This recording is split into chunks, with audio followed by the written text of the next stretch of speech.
Hola, soy Marcos López, soy abogado, soy colaborador de la Secretaría de Profesionales de Unión Personal Civil de la Nación y del Gobierno de la Ciudad Autónoma de Buenos Aires. En este ratito te voy a acompañar para que repasemos los puntos más importantes sobre el procedimiento administrativo en la Ley 19.549 y sus recientes modificaciones introducidas por la Ley de Bases y Punto de Partida para la Libertad de los Argentinos 27.742. Estas modificaciones son importantes, son bastantes y son disruptivas en cuanto a la Ley Nacional de Procedimientos Administrativos que teníamos vigente hasta julio de 2024. Como la Ley Nacional de Procedimientos Administrativos forma parte del eje temático a ser evaluado para profesionales en la parte de Administración Pública Nacional, dispuesto por la Secretaría de Transformación del Estado, el Ministerio de Desregularización y Transformación del Estado, la idea es acompañarte un poco en la lectura para que cualquier duda que pueda surgir, cualquier inquietud, quedar a disposición para poder abordar los distintos temas juntos, ¿no? Tratamos de hacer una introducción con ciertas palabras de derecho, de jurisprudencia. ¿Por qué? Porque hay muchos profesionales que van a ser evaluados y no son profesionales del derecho, son de otras disciplinas que también trabajan por vocación en la Administración Pública Nacional. Así que bueno, para los colegas, para los abogados, les digo que tengan en cuenta este humilde aporte solidario para aquellos compañeros que no vienen de nuestra disciplina y en base a experiencia y últimas actualizaciones que tuve la posibilidad de concurrir, de participar dentro de la Escuela de Abogados del Estado, seminarios de distintas universidades que surgieron a partir de julio para acá, para que todos tratemos de entender aquellas modificaciones en cuanto al silencio, en cuanto a los principios de las buenas prácticas administrativas, la buena administración, el derecho a ser oído. Así que a disposición. Ahora sí, comenzamos. La teoría del acto administrativo en el derecho argentino está consolidada en el título tercero del Decreto Ley 19.549. Como sabemos, por lo que explicaba el profesor Agustín Gordillo en su Tratado de Derecho Administrativo, Fundación del Derecho Administrativo, los decretos leyes son las normas dictadas en época de facto en el contexto y uso de atribuciones conferidas por el artículo 5 del Estatuto de la Revolución Argentina, que tenía preeminencia por sobre la Constitución Nacional. Lo principal que debemos tener en cuenta es que el acto administrativo tiene sus orígenes en tres vertientes o cauces. El primero se dice que puede ser de origen procesal, político e institucional. El segundo, en el contexto de la Revolución Francesa, surgieron en las leyes de entonces y se vislumbraba en casi todas que los jueces ordinarios no podrán, so pena de delito, perturbar en manera alguna las operaciones de los cuerpos administrativos, ni citar ante ellos a los administradores por razón de sus funciones. Entonces, esto tenía sentido, ya que se requería un poder administrador fuerte, no sujeto a controles en poder de la nobleza.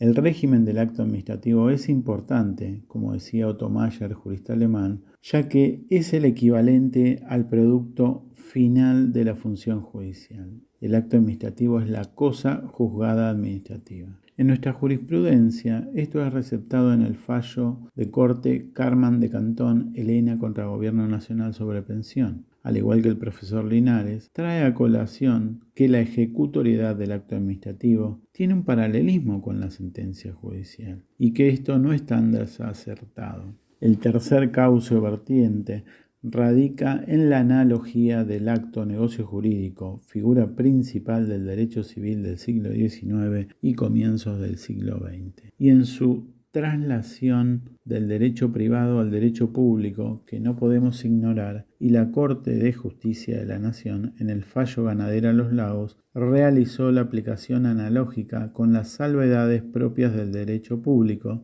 el régimen de nulidades y los vicios y los elementos del acto administrativo. Aclaramos de modo preliminar, el concepto de jurisprudencia al que estamos haciendo referencia es multívoco. Etimológica, históricamente se designó la opinión de los autores, pero paulatinamente se ha transformado en la opinión de los tribunales a través de sus decisiones judiciales. La jurisprudencia como fuente, manifestación del derecho y en especial del derecho procesal, la acepción más aceptable es la que considera a la jurisprudencia como la reiterada y habitual concordancia de las decisiones de los órganos jurisdiccionales del Estado sobre situaciones jurídicas idénticas o análogas. Retomando entonces, la evolución de la jurisprudencia, sumado a lo que sucedía en el derecho continental, más exactamente en España con la ley española más la modificación de 1963, hizo que se regulara en Argentina en 1972 el régimen legal y jurisprudencial Decreto Ley 19.549, Ley Nacional de Procedimientos Administrativos. Por lo tanto, la ley y su reglamentación regula, entre otras materias,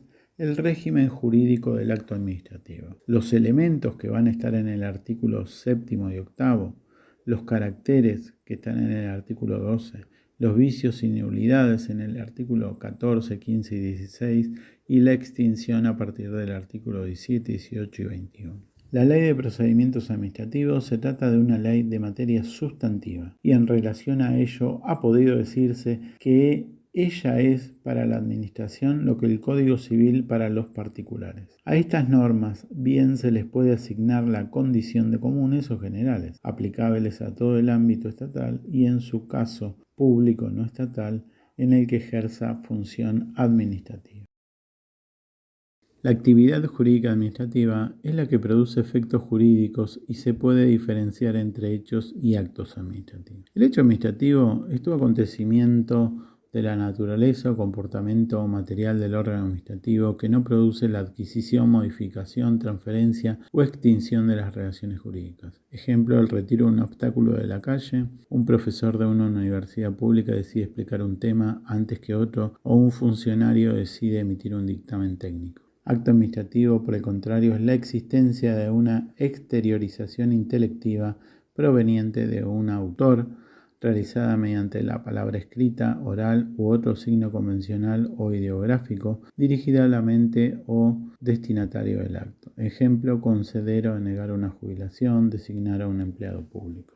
Definidos estos conceptos, retomamos ahora sí la Ley Nacional de Procedimiento Administrativo 19.549 y así como mencionamos inicialmente la naturaleza del decreto ley y su explicación, es de toda equidad decir ahora que esta ley sufrió modificaciones sustantivas, como veremos a continuación, a través de la Ley 27.742 de bases para punto de partida para la libertad de todos los argentinos, que cumplió todos los procedimientos democráticos y constitucionales para su sanción. Como veremos en el título primero, Procedimiento Administrativo, ámbito de aplicación, las disposiciones de esta ley se aplicarán directamente a la Administración Pública Nacional centralizada y descentralizada, sin perjuicio de lo que dispongan las leyes especiales. Los órganos del Poder Legislativo, Poder Judicial y el Ministerio Público de la Nación cuando ejerzan actividad material de la Administración. También se aplicará en forma supletoria los títulos 1, 2 y 3 a los entes públicos no estatales, a las personas de derecho público no estatales, ya sea personas privadas cuando ejerzan potestades públicas otorgadas por las leyes nacionales. Los procedimientos administrativos regidos por las leyes especiales que se desarrollen ante los órganos y entes iniciados en los subincisos I, 2 y del inciso A precedente. Lo que se deja bien en claro con la modificación de la ley bases es que el ámbito de aplicación de la ley recoge jurisprudencia de la Corte y deja expresamente claro que la Ley Nacional de Procedimientos Administrativos no se aplica a las distintas formas de sociedades que utiliza el Estado en sus políticas. Y esto ya había sido materia del DNU 7023, que derogó las leyes que preveían estos tipos societarios. Después, con la incorporación del artículo 1 bis, surge esta necesidad de que el acto administrativo traduzca derechos fundamentales de defensa y actos positivos. Se agregan artículos y otros ya estaban junto con la regulación de los plazos, siguiendo criterios por los que algunos denominan a estas incorporaciones como de neoconstitucionalismo o como adhiero y mencioné al inicio el Estado constitucional de derecho hallado, como dice Patricio San Martino, por la Constitución convencionalizada por los tratados internacionales de derechos humanos, artículo 75, inciso 22. Se incorporan principios como el de transparencia, de buena administración, de racionalidad, de proporcionalidad. Se agrega el principio de confianza legítima que inicialmente en nuestra doctrina traía el profesor Pedro Covielo, el amigo hoy titular de la Suprema Corte de Corrientes, Eduardo Rey Vázquez, con un doble impacto, desde lo procesal a lo sustancial, que se refleja en las posibilidades de revocación del acto administrativo y los efectos de la revocación sobre casos de confianza legítima. Se incorpora el principio de la tutela jurídica efectiva y se extiende al derecho de defensa. Se incorpora el principio de buena fe en el procedimiento administrativo. No son meras formalidades, son sustanciales, ya que van a incidir en el acto administrativo y en el reglamento. El principio de buena administración, para cumplir con el principio pro homine, que consiste en que la interpretación jurídica o legal busque el mayor beneficio para el hombre. El derecho a ser oído, el derecho a ofrecer y producir pruebas, el derecho a una decisión fundamental.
En el título segundo, competencia del órgano administrativo, será la que resulte, según los casos, de la Constitución Nacional, las leyes y de los reglamentos dictados en su consecuencia. En el artículo cuarto vemos cuestiones de competencia con una modificación en cuanto a que el jefe de gabinete de ministros, cuando aquel lo disponga, resolverá cuestiones de competencia que se susciten entre los ministros y las que se planteen entre autoridades de organismos o entes autárquicos que desarrollen su actividad en sede de diferentes ministerios.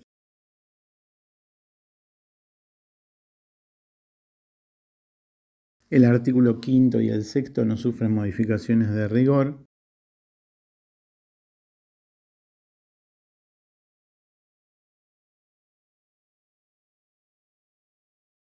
Y en el título tercero, requisitos esenciales del acto administrativo, encontramos el artículo séptimo que dice que son requisitos esenciales del acto administrativo los siguientes. Primero, debe ser dictado por autoridad competente y cuya voluntad no esté viciada por error, dolo o violencia. Deberá sustentarse en los hechos y antecedentes que le sirvan de causa y en el derecho aplicable. El objeto debe ser cierto, física y jurídicamente posible. Debe decidir todas las peticiones formuladas, pero puede involucrar otras no propuestas, previa audiencia del interesado y siempre que ello no afecte derechos adquiridos. Procedimiento. Antes de su emisión deben cumplirse los procedimientos previstos y los que resulten implícitos del ordenamiento jurídico. Sin perjuicio de lo que establezcan normas especiales, se incluyen en estos últimos el respeto a la tutela administrativa efectiva de quienes puedan verse afectados por el acto de alcance particular en en sus derechos o intereses jurídicamente tutelados, y el dictamen proveniente de los servicios permanentes de asesoramiento jurídico cuando el acto pudiera afectar derechos o intereses jurídicamente tutelados. Deberá ser motivado expresándose en forma concreta las razones que inducen a emitir el acto, consignando además los recaudos indicados en el inciso B del presente artículo. Y habrá de cumplirse con la finalidad que resulte de las normas que otorgan las facultades pertinentes del órgano emisor, sin poder perseguir encubiertamente otros fines públicos o privados distintos de los que justifican el acto, su causa y objeto. Las medidas que el acto involucre deben ser razonables y proporcionalmente adecuadas a aquella finalidad.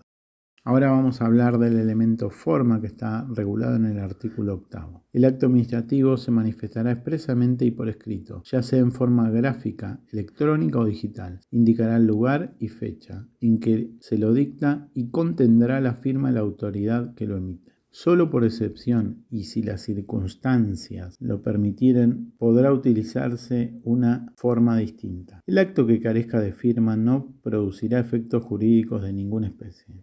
Los mismos ocurrirá con el que carezca de forma escrita, salvo que las circunstancias permitieren utilizar una forma distinta. La reglamentación establecerá las distintas modalidades y condiciones a las que se sujetará la utilización de medios electrónicos o digitales para la emisión de actos administrativos. El artículo 8 bis establece, en los casos en los que la ley exija la participación de usuarios y consumidores en cuestiones tarifarias y de regulación de servicios públicos, deberá realizarse un procedimiento de consulta pública que resguarde el acceso a la información adecuada, veraz e imparcial y proporcione a los interesados la posibilidad de exponer sus opiniones con la amplitud necesaria. Dentro del plazo razonable, la autoridad regulatoria deberá considerar fundadamente las opiniones vertidas en la consulta pública. También podrá optar por la celebración de una audiencia pública no vinculante cuando así lo ameriten las circunstancias del caso, justificando la decisión en razones de economía, sencillez y celeridad. Esta incorporación del artículo 8 bis tiene la particularidad que es para actos generales y es el derecho a ser oído útilmente, ¿sí? Que en fallo de la Corte puede ser el fallo CEPIS. Las vías de hecho están reguladas en el artículo 9 y la administración se abstendrá de llevar a cabo comportamientos materiales que importen vía de hecho administrativa, lesivas de derechos o intereses jurídicamente tutelados, de poner en ejecución un acto cuando estando pendiente algún recurso administrativo de los que, en virtud de norma expresa, impliquen la suspensión de los efectos ejecutorios de aquel o que, habiéndose resuelto un recurso administrativo, no hubiera sido notificado. Y de establecer mecanismos electrónicos, informáticos o de otra naturaleza que, mediante omisión de alternativas u otros defectos o recursos técnicos, tengan por efecto práctico imposibilitar conductas que no estén legalmente proscriptas, como por ejemplo el bloqueo de un quill, un embargo o otro proceso electrónico. Otra modificación importante que se comentó mucho es en cuanto al silencio o ambigüedad de la administración. Esto está regulado en el artículo 10 y dice lo siguiente: el silencio o la ambigüedad de la administración se regirá de conformidad con las siguientes normas. Cuando se tratare de pretensiones que requieran de ella un pronunciamiento concreto, se interpretarán como negativa. Solo mediante disposición expresa podrá conferirse al silencio sentido positivo. Si las normas especiales no previenen un plazo determinado para el pronunciamiento, este no podrá exceder de 60 días. Vencido el plazo que corresponda, el interesado podrá dar por configurado el silencio de la misma. Cuando una norma exige una autorización administrativa para que los particulares puedan llevar a cabo una determinada conducta o acto en el marco del ejercicio de una facultad reglada de la administración, al vencimiento del plazo previsto para resolver sin haberse dictado resolución expresa, el silencio tendrá sentido positivo. La estimación por silencio administrativo tiene a todos los efectos la consideración del acto administrativo finalizador del procedimiento. O sea que esta incorporación lo que hace es tarifar cuándo se va a aplicar o cuándo va a ser procedente el silencio administrativo y además equipararlo en cuanto a los efectos del silencio positivo como un acto finalizador de un procedimiento. También tiene la salvedad que este inciso no será de aplicación en materia de salud pública, medio ambiente, prestación de servicios públicos o derechos sobre bienes de dominio público, excepto cuando la norma específica aplicable otorgue sentido positivo al silencio. La reglamentación podrá determinar otros supuestos específicos en los cuales no sea de aplicación este inciso, configurando el silencio en sentido positivo. El interesado podrá exigir la inscripción registral, emisión de certificado o autorización correspondiente en sede administrativa. Las disposiciones previstas en el inciso B de este artículo comenzarán a regir una vez aprobada la reglamentación correspondiente. Bueno, en cuanto a la eficacia del acto administrativo, la notificación y la publicación están reguladas en el artículo 11. Para que el acto administrativo de alcance particular adquiera eficacia, debe ser objeto de notificación al interesado y el de alcance general de publicación en el boletín oficial. Los administrados podrán antes, no obstante, pedir el cumplimiento de esos actos si no resultaren perjuicios para el derecho de terceros. Es importante decir que el vicio en la notificación no invalida el acto administrativo. Los plazos se computan desde el día posterior a la notificación. Dentro de los caracteres del acto administrativo tenemos la presunción de legitimidad y fuerza ejecutoria regulada en el artículo 12. El acto administrativo goza de presunción de legitimidad.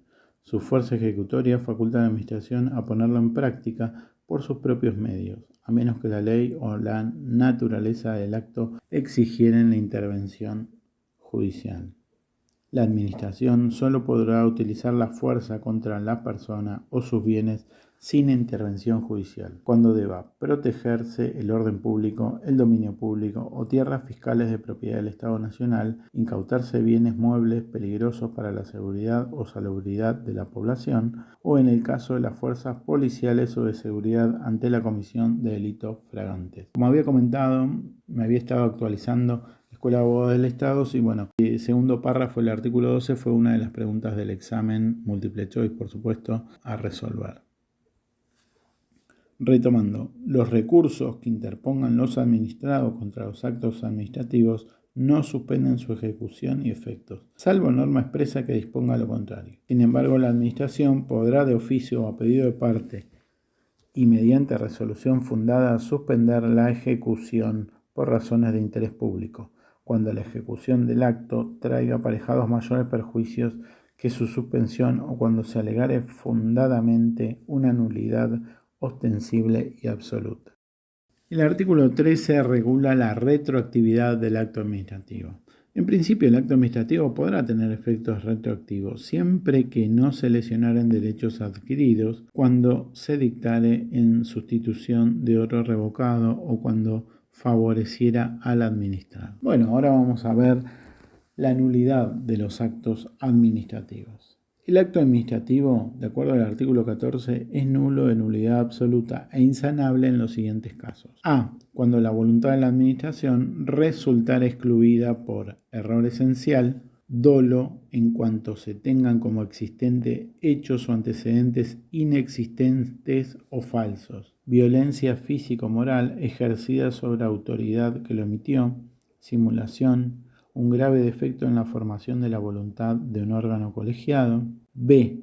Cuando fuere emitido mediando incompetencia en razón de la materia, del territorio o del tiempo. En el caso de la incompetencia en razón del grado, cuando el acto fuere dictado por una autoridad administrativa distinta de la que debió haberlo emitido dentro del ámbito de una misma esfera de competencia, la nulidad es relativa, salvo que se tratara de competencia excluyente asignadas por ley a una determinada autoridad en virtud de una idoneidad especial. Cuando careciere de causa por no existir o ser falsos los hechos o el derecho invocado, cuando su objeto no fuere cierto, física o jurídicamente posible o conforme a derecho, cuando se hubiera omitido la audiencia previa del interesado, cuando ella es requerida o se hubiera incurrido en otra grave violación del procedimiento aplicable o cuando se hubiera incurrido en desviación o abuso de poder. La sentencia que declare la nulidad absoluta tendrá efecto retroactivo a la fecha de dictado del acto, a menos que el tribunal disponga lo contrario por razones de equidad,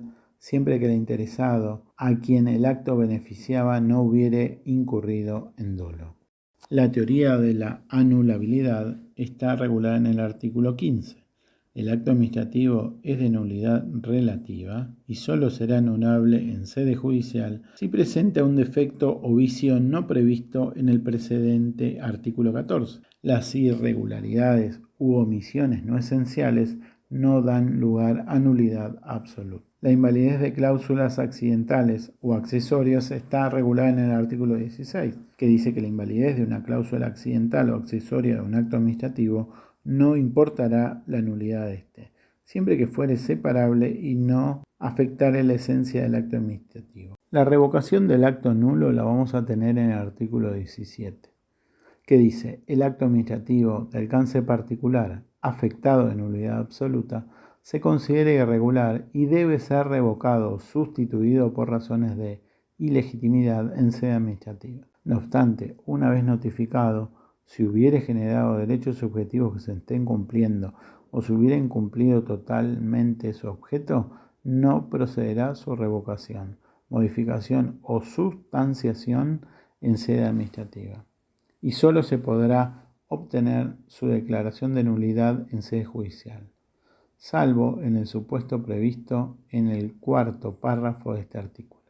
La sentencia que anule el acto tendrá el efecto previsto en el artículo 14, último párrafo. No podrán suspenderse en sede administrativa los efectos de los actos administrativos que se consideren afectados de nulidad absoluta, cuando no se admita su revocación en dicha sede. El acto administrativo regular de alcance particular, del que hubieran nacido derechos subjetivos a favor de los administrados, no puede ser revocado, sustituido o suspendido en sede administrativa una vez notificado. Tanto el acto administrativo regular como irregular podrán ser revocados, modificados, sustituidos o suspendidos de oficio en sede administrativa si la revocación, modificación o sustitución o suspensión del acto favorece al administrado sin causar perjuicios a terceros, si se acreditara dolo del administrado o si el derecho se hubiera otorgado expresa y válidamente a título precario. También podrá ser revocado, sustituido o suspendido por razones de oportunidad, mérito o conveniencia, indemnizando los perjuicios producidos, de conformidad con la metodología dispuesta por la reglamentación. En esos supuestos, la indemnización comprenderá el lucro cesante debidamente acreditado. La revocación del acto regular está regulada en el artículo 18. Dice y sostiene que los actos administrativos de alcance general podrán ser derogados total o parcialmente y reemplazados por otros de oficio o a petición de parte. Todo ello sin perjuicio de los derechos adquiridos que pudieran haber nacido al amparo de las normas anteriores y con indemnización de los daños efectivamente sufridos por sus titulares. Saneamiento. El artículo 19 dice que el acto administrativo afectado por vicios que ocasionen su nulidad relativa puede ser saneado mediante a. Ratificación por el órgano superior cuando el acto hubiere sido emitido con incompetencia en razón del grado. B. Confirmación, sea por el órgano que dictó el acto, sea por el órgano que debió dictar el acto o haberse pronunciado antes de su emisión, subsanando el vicio que lo afecte. Los efectos del saneamiento se retrotraerán a la fecha de emisión del acto objeto de ratificación o confirmación solamente cuando ello favorezca al particular sin causar perjuicios a terceros. Conversión. El artículo 20 dice que si los elementos válidos de un acto administrativo nulo permitieran integrar otro que fuera válido, podrá efectuarse su conversión en este consintiendo el administrado. La conversión tendrá efectos a partir del momento en que se perfeccione el nuevo acto. Respecto a la caducidad, el artículo 21 dice: la Administración podrá declarar unilateralmente la caducidad del acto administrativo cuando el interesado no cumpliere las condiciones fijadas en el mismo, pero deberá mediar previa constitución en mora y concesión de un plazo suplementario razonable al efecto. La prescripción. El artículo 22 dice que el plazo de prescripción para solicitar la declaración judicial de nulidad de un acto administrativo de alcance particular será de 10 años en caso de nulidad absoluta y de 2 años en caso de nulidad relativa desde notificación del acto. El título cuarto, impugnación judicial de actos administrativos, en el artículo 23, dice que el administrado cuyos derechos o sus intereses jurídicamente tutelados pueden verse afectados, podrá impugnarlo judicialmente cuando el acto de alcance particular, revista calidad definitivo, impida totalmente la tramitación de la pretensión interpuesta, aun cuando no decida sobre el fondo de la cuestión, se diere el caso de silencio o de ambigüedad contemplado en el artículo 10 o en el inciso D de este artículo, o la administración violare lo dispuesto en el artículo 9. En los supuestos de los subincisos 1, 2 del inciso A, será requisito previo a la impugnación judicial el agotamiento de la vía administrativa, salvo que la impugnación se basara exclusivamente en la invalidez o inconstitucionalidad de la norma de jerarquía legal o superior que el acto impugnado aplica, mediare una conducta del Estado que haga presumible la ineficacia cierta del procedimiento, transformándolo en un ritualismo inútil. Se interpusiere una acción de amparo u otro proceso urgente, o se tratare de actos que fueren dictados en relación con lo que es materia de un proceso judicial, con posterioridad al dictado de la sentencia definitiva y firme. Tales actos están o serán impugnables directamente en el procedimiento de ejecución de sentencia, en la medida en que ellos contraríen o modifiquen lo dispuesto por la sentencia, no producirán efectos jurídicos de ninguna especie. Se considera que agotan la vía administrativa el acto que resuelve recurso jerárquico. Todos los actos dictados por el Poder Ejecutivo Nacional a pedido de parte o de oficio, con o sin intervención o audiencia del interesado.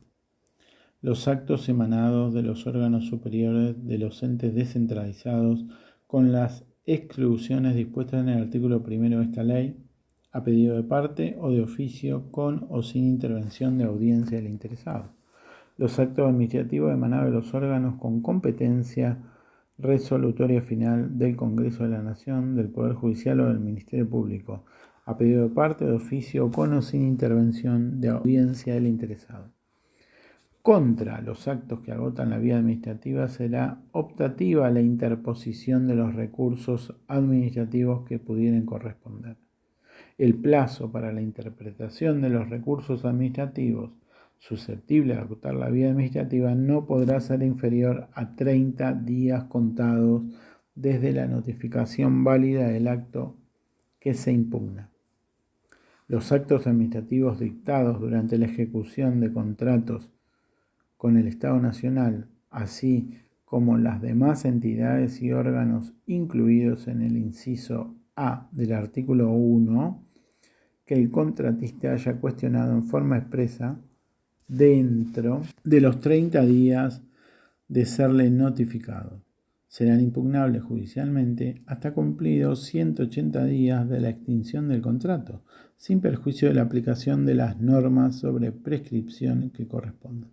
Al efecto, no será necesario haber mantenido su impugnación administrativa o promovido la judicial o la de la denegatoria expresa o tácita de ese cuestionamiento durante dicha ejecución. El artículo 24 establece que el administrado cuyos derechos o intereses jurídicamente tutelados puedan verse afectados por un acto de alcance general podrá impugnarlo judicialmente cuando el acto afecte o pueda afectar en forma cierta o inminente dichos derechos o intereses y el interesado haya formulado el reclamo ante la autoridad que lo dictó y el resultado fuera adverso o se diere alguno de los supuestos previstos en el artículo 10. Estarán dispensadas de la obligatoriedad de este reclamo: 1. Las acciones de amparo u otros procesos urgentes y 2.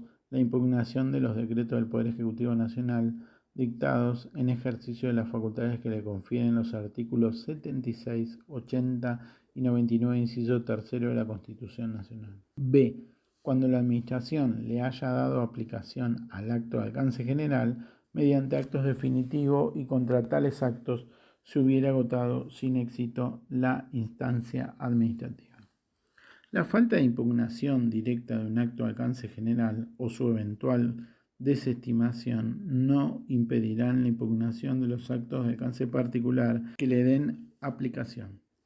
Asimismo, la falta de impugnación de los actos de alcance particular que apliquen un acto de alcance general o su eventual desestimación tampoco impedirán la impugnación de éste, sin perjuicio de los efectos propios de los actos de alcance particular que se encuentren firmes. Los plazos dentro de los cuales debe deducirse la impugnación por vía de acción o recurso están regulados en el artículo 26. La acción judicial de impugnación contra el Estado o sus entes autárquicos previstas en los dos artículos anteriores deberá deducirse dentro del plazo de 180 días hábiles judiciales computados de la siguiente manera. Si se tratare de actos de alcance particular, desde su notificación al interesado. Si se tratare de actos de alcance general contra los que hubiere formulado reclamo resuelto negativamente por resolución expresa, desde que se notifique al interesado la denegatoria. Si se tratare de actos de alcance general impugnados a través de actos individuales de aplicación, desde que se notifique al interesado el acto expreso que agote la instancia administrativa. Si se tratare de hechos administrativos, desde que ellos fueren conocidos por el afectado. No habrá plazo para impugnar las vías de hecho administrativas sin perjuicio de lo que corresponda en materia de prescripción. La falta de impugnación de actos que adolezcan de nulidades no obstará de su planteo como defensa dentro del plazo de prescripción. El artículo 25 bis dice que cuando en virtud de una norma expresa la impugnación judicial del acto administrativo deba hacerse por vía de recurso, el plazo para deducirlo será de 30 días hábiles judiciales desde la notificación de la resolución definitiva que agote la instancia administrativa. Quedan derogadas las prescripciones normativas especiales que establezcan plazos menores. En ningún caso el órgano administrativo ante quien se interponga un recurso judicial podrá denegar su procedencia, debiendo limitarse a elevarlo al tribunal competente, salvo que se hubiese fijado un plazo menor. El plazo de la elevación del expediente será de 5 días. Si no se cumpliera este plazo, el interesado podrá ocurrir directamente ante el tribunal judicial. El recurso judicial deberá acompañarse con la prueba documental y ofrecerse todas las demás pruebas de que se intente valer, cuya pertinencia y admisibilidad será evaluada por el tribunal de conformidad con las pautas previstas en el artículo 364 del Código Civil de la Nación. Cuando el acto administrativo recurrido hubiere impuesto una sanción pecuniaria, su cumplimiento no podrá ser exigido como requisito de admisibilidad del recurso judicial. Quedan derogadas todas las prescripciones normativas que dispongan lo contrario. El artículo 26 dice que la demanda podrá iniciarse en cualquier momento cuando se configure el silencio de la Administración. La acción contra el Estado Nacional y las entidades autárquicas por los perjuicios ocasionados por sus actos ilegítimos comenzará a correr para el actor a partir de la fecha en que quede firme la sentencia que declara su nulidad. La impugnación de actos por el Estado o sus entes autárquicos tienen los siguientes plazos. Artículo 27. La acción de nulidad promovida por el Estado o sus entes autárquicos no estará sujeta a los plazos previstos en los artículos anteriores, sin perjuicio de lo que corresponda en materia de prescripción, conforme lo establecido en el artículo 22 precedente. El amparo por mora de la Administración. Artículo 28. Quien fuere parte en un procedimiento administrativo podrá solicitar judicialmente que se libre orden de pronto despacho. Dicha orden será procedente cuando la autoridad administrativa hubiere dejado vencer los plazos fijados o, en caso de no existir estos, cuando hubiere transcurrido un plazo que excediere de lo razonable, sin emitir el dictamen, la interpretación aclaratoria o la resolución de mero trámite o de fondo que requiera el interesado. Presentado el petitorio, el juez, si hubiera vencido el plazo fijado al efecto o si considerara irrazonable la demora, requerirá a la autoridad administrativa interviniente que en el plazo de 5 días hábiles judiciales informe las causas de la demora aducida y el plazo dentro del cual expedirá la medida solicitada. Del informe de dicha autoridad se correrá traslado al peticionante por otros 5 días hábiles judiciales. Contestado el traslado o vencido el plazo antedicho que corresponda, según el caso, sin que la autoridad o el peticionante se haya pronunciado, el juez aceptará el plazo informado por la autoridad administrativa, si lo considerará razonable en atención a la naturaleza y complejidad del dictamen o trámites pendientes y a la demora ya incurrida, o de no haberse informado tal plazo o considerado irrazonable, fijará el plazo dentro del cual deberá expedirse la autoridad requerida, pudiendo agregar, en todos los casos, el apercibimiento de considerar aprobada la solicitud del peticionante de no respetarse el nuevo plazo aceptado o fijado. La resolución del juez será apelable solo en los siguientes casos. 1. Cuando no haga lugar al amparo por mora. 2. Cuando acepte el plazo propuesto por la Administración. 3. Cuando se fije el plazo para la Administración y se pronuncie. El recurso de apelación se concederá al solo efecto devolutivo. El artículo 29 dice que la desobediencia a la orden de pronto despacho tornará aplicable a los efectos disciplinarios lo dispuesto por el artículo 17 del decreto 1285 del 58, sin perjuicio de las demás responsabilidades que pudieran corresponder por dicha desobediencia. El reclamo administrativo previo a la demanda judicial está regulado en el artículo 30. Salvo cuando se trate de los artículos 23 y 24, el Estado Nacional no podrá ser demandado judicialmente sin previo reclamo administrativo dirigido al Ministerio, Secretaría de la Presidencia, Autoridad Superior de la Autoridad Descentralizada.